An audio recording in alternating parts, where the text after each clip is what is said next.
오늘도 특별하신 주님의 은혜와 은총이 우리 성도님들 가운데 넘치시기를 축복합니다. 우리 그런 기대를 가지고 이사야서 37장 두 번째 시간이죠. 오늘 제목은 응답된 기도의 역사입니다. 응답된 기도의 역사. 이 히스기야 왕은 남유다의 13대 왕입니다. 남유다의 13대 왕인데 명군 중에 명군이죠. 왕 중에 왕 히스기야입니다. 그럼에도 불구하고 북이스라엘을 멸망시킨 아수르가 남유다도 점령하고자 사실은 둘이 굉장히 동맹 관계를 맺고 있었던 그런 가까운 나라였음에도 불구하고 이 국제 관계는 어떻게 될지 아무도 모릅니다. 그래서 아수르가 북이스라엘을 점령하고 나서 남유다에 대한 욕심도 냈던 거죠. 그래서 침공을 했었는데 오늘 이 36장, 37장에 대한 말씀은 2차 침공에 대한 말씀입니다. 그 배경을 하고 있는데 거의 다 점령이 돼가지고 예루살렘, 수도 예루살렘 하나 빼고 다 점령이 돼, 주요 성읍들이 점령이 돼서 그 백척간두의 위기 속에서 히스기야가 하늘의 하나님께 기도하는 그런 장면들 우리가 앞서 같이 살펴보았습니다.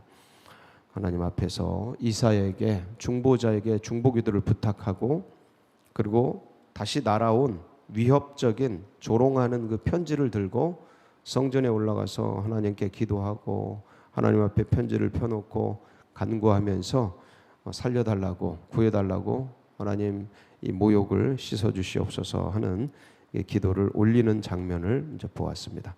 오늘은 그 기도가 어떻게 응답되는가, 역사 속에서 어떻게 실현되었는가를 이제 살피는 장면입니다. 참 이런 역사를 되짚어 본다라는 것은 하나님께서 행하시는 일들을 우리가 살필 수 있기 때문에 굉장히 우리에겐 소망이 됩니다.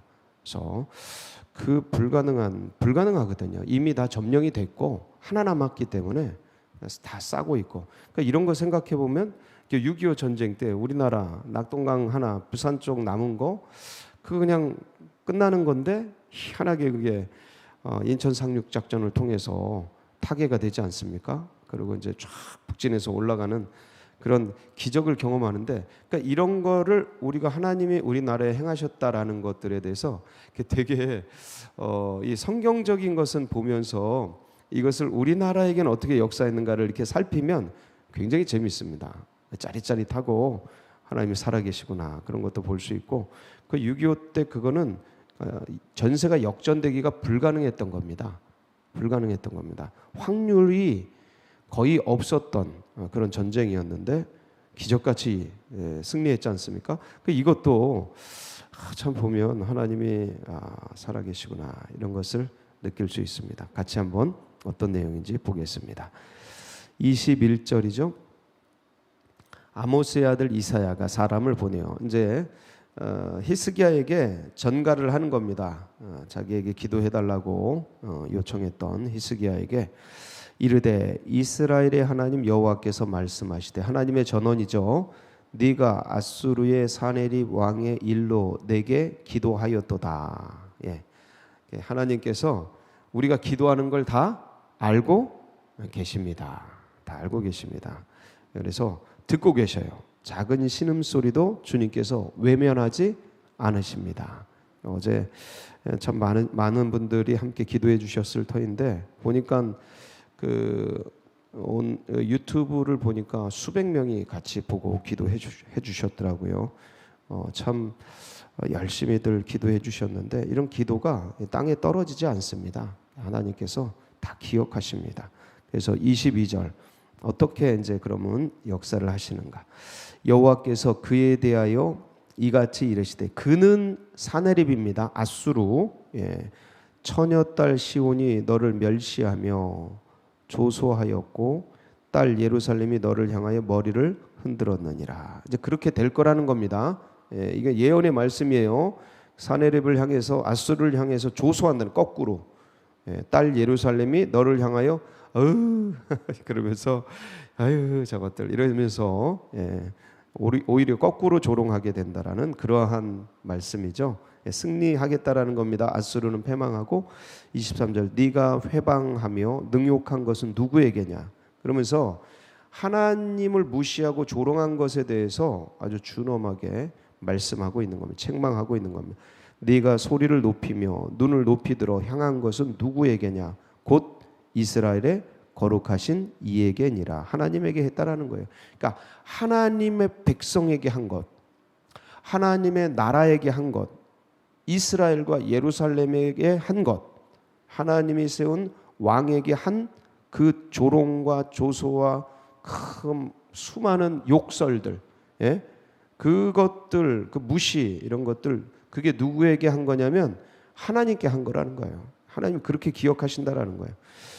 그래서 그렇게 하면 안 돼요. 어떤 일이 있어도. 24절 네가 네 종을 통하여 주를 회방하여 이르기를. 네 종이 누구냐면 랍사게죠. 그 말 잘했던 유다 방언 잘했던 랍사게 통하여 주를 회방하여 이르기를 내가 나의 허다한 병거를 거느리고 산들의 꼭대기에 올라가며, 이 산들의 꼭대기가 예루살렘입니다. 레바논의 깊은 곳에 이르렀으니 높은 백향목과 아름다운 향나무를 베고, 이게 전부 비유입니다. 성들을 전부 점령하는 거예요. 전부 비유입니다. 또 그 제일 높은 곳에 들어가 살진 땅의 수풀에 이를 것이며, 이게 이스라엘, 남유다, 북이스라엘, 예루살렘 이런 거 다 점령하고 그 다음에 어디로 내려가냐면 저 애굽까지 내려가는 거죠. 25절 내가 운물을, 거기는 이제 물이 많은 땅이니까 운물을 파서 물을 마셨으니 내 발바닥으로 애굽의 모든 하수를 말리리라 하였도다. 기고만장한 아수르의 그 랍사게의 말들을 주님이 다 듣고 계신 거예요. 야, 이거 무서운 겁니다. 그래서 말을 낼 때 하여간 조심해야 돼요. 그래서 다 듣고 있는 이 교만과 오만에 대해서 하나님께서 그들이 기고만장해서 그 가나안 땅을 정복하고 애굽을 정복하고 이러한 것들에 대해서 하나님이 어떻게 하시겠다라는 말씀이 뒤에 나오죠. 이제 26절 네가 어찌하여 듣지 못하였느냐. 이 일들은 내가 태초부터 행한 바요 상고부터 정한 바로서. 이거 하나님이 계획하신 거라는 거예요. 이 모든 일들은 너를 세우고 아수르를 세우고 몽둥이를 세워서 그 땅을 징계하고 그 땅을 책망한 것은, 심판한 것은 하나님의 계획이라는 거예요. 그러니까 네가 잘나서 네가 뛰어나서가 아니고. 근데 어디 그걸 모르고 기고만장하냐 이런 거죠. 예, 정한 바로서 이제 내가 이루어 네가 견고한 성읍들을 헐어 돌무더기가 되게 하였노라. 그러므로 그 주민들이 힘이 약하여 놀라며 수치를 당하여 들의 풀같이 푸른 나물 같이 지붕의 풀같이 자라지 못한 곡조같이 되었네. 그렇게 해서 내가 허락해서 내가 섭리해서 이런 일들을 이루었는데 어찌 네가 나에게 대해서 이렇게 오만하냐 이거죠. 28절 네 거처와 네 출입과 네가 나를 거슬러 분노함을 내가 아노라. 그러니까 이제 어떻게 하겠다라는 거예요. 아수르에 대해서 이제 심판을 명하시죠. 29절 네가 나를 거슬러 분노함과 네 오만함이 내 귀에 들렸으므로 내가 갈고리로 내 코를 꿰며 재갈을 내 입에 물려 너를 오던 길로 돌아가게 하리라 하셨나이다. 그래서 건드리지도 못하고 예루살렘을 건드리지도 못하고 이제 돌아가게 하겠다라는 거예요. 그래서 이제 징조를 말씀합니다. 30절 왕이요, 정갈하는 거예요. 왕이요, 이것이 말씀이 이루어지리라는 징조입니다. 왕에게 징조가 되리니 올해는 스스로 난 것을 먹을 것이요, 둘째에는 또 거기에서 난 것을 먹을 것이요, 셋째에는 심고 거두며 포도나무를 심고 그 열매를 먹을 것이니이다. 예, 황폐된 이스라엘, 거기서 스스로 난 것, 이제 식물을 못 심어요. 첫째, 둘째에는. 그리고 이제 스스로 난 것을 먹고 셋째부터 식물을 심어서 먹게 될 거다. 이게 얼마나 이 이스라엘이 황폐가 됐는지. 그렇지만 하나님께서 그들을 물리치시고 회복하게 하시겠다라는 귀한 말씀이죠. 31절 유다 족속 중에 피하여 남은 자는 다시 아래로 뿌리를 받고 위로 열매를 맺으리니. 회복에 대한 말씀이죠. 이는 남은 자가 예루살렘에서 나오며 피하는 자가 시온산에서 나올 것임이라. 만군의 여호와의 열심히 이를 이루시리라. 누가 이루어 주셔요? 만군의 여호와의 열심. 능력, 섭리, 계획. 하나님의 그 은혜 속에서 이 일이 이루어집니다. 그냥 패망해도 아무 할 말이 없는 거예요. 아무 할 말이 없는데 아수르에 대해서 깨어서 하나님 앞에 기도하고 간구하고 그 눈물을 주님이 기억하시고 들어주시는 것이죠. 그래서 하나님의 은혜입니다. 이게 하나님의 열심이 하나님의 은혜예요. 그냥 버려져도 어떻게 할 수가 없는 건데 마땅한데 하나님이 그것을 다시 일으켜서 회복해 하시는 은혜. 자, 어떻게 됩니까? 33절. 그러므로 여호와께서 아수르 왕에 대하여 이같이 이르시되, 이거 전부 예언이에요. 예언. 그가 이 성에 이르지 못하며 화살 하나도 이리로 쏘지 못하며 방패를 가지고 성에 가까이 오지도 못하며 흉벽을 쌓고 치지도 못할 것이요 그가 오던 길 곧 그 길로 돌아가고 이 성에 이르지 못하리라. 나 여호와의 말이니라. 예, 왔다가 건드려 보지도 못하고 돌아가겠다라는 거죠. 예. 대저 나를 위하여 내 종 다윗을 위하여 이 성을 보호하며 구원하리라 하셨나이다 하니라. 그러니까 하나님께서는 이 꺼져가는 심지를 끄지 않으셔요. 예. 이게 은혜인데 상한 갈대, 죄악으로 상한 이 나라, 그 상한 갈대를 꺾지 않으셔요. 예. 이 심판과 징계는 죽이려고 하는 게 아니에요.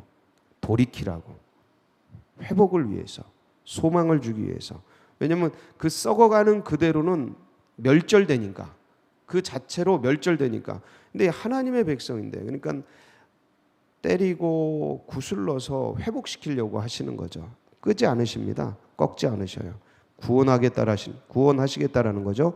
35절. 그래서 이제 이게 예언입니다. 응답된 이사야가 히스기야에게 보낸 게 말씀이에요. 하나님께 받은 말씀인데, 그럼 역사 속에서 진짜 어떻게 이루어졌느냐? 그게 36절부터죠.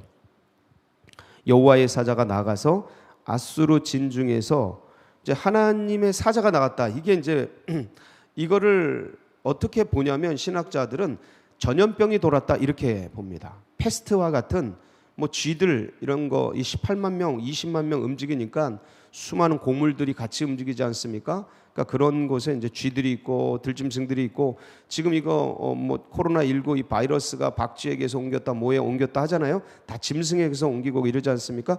이런 것들이 이제 거기에 있는 것들이 그런 옮긴 것 중에 하나로 보고 있습니다. 근데 이게 하룻밤에 이렇게 되는 건 불가능하거든요. 그러니까 이게 하나님의 역사인 거예요. 하나님의 역사.